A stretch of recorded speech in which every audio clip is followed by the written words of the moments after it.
C'est un secteur avec des débouchés mais sans candidats. Selon la Fédération nationale des transports routiers, il manquerait 40 à 50 000 chauffeurs en France. Alors un transporteur, l'État et des collectivités se sont associés pour créer un nouveau centre de formation pour combler ce manque d'employés. Reportage dans le sud de l'Aisne avec Rémi Vivneau et Cécile Bonté-Baratia. Allez, regarde le rétro à gauche. Fais attention à ton pas de pivot et à ta longueur par rapport aux deux essieux.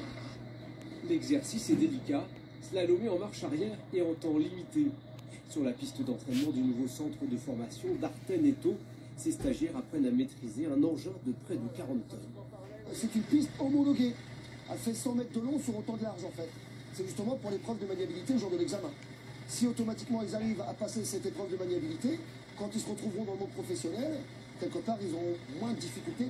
Julien compte parmi les premiers stagiaires. Là où les candidats sont rares, il a choisi le métier de conducteur routier. Les contraintes ne lui font pas peur. Oui, c'est compliqué, oui, il faut faire attention avec la circulation, les radars et autres. Et non, dans le sens où quand on est consciencieux et qu'on fait attention tous les jours à ce qu'on fait, voilà, il faut être sérieux, c'est sûr qu'il faut être sérieux.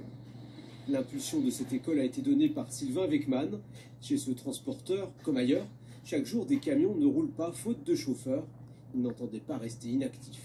Le but dans cette pénurie de conducteurs, c'est de pouvoir bénéficier de formations et aussi de futurs employés. Clairement, aujourd'hui, si on ne prend pas le devant, si on n'essaye pas de mettre en place tous les moyens à nos propres échelles, on n'arrivera pas à capter suffisamment de potentiels candidats.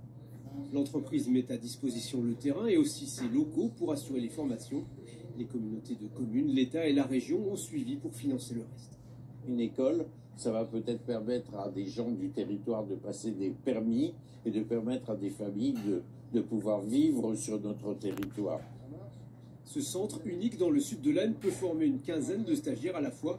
Ses promoteurs espèrent qu'il va aider la main-d'œuvre locale à croiser la route des transporteurs.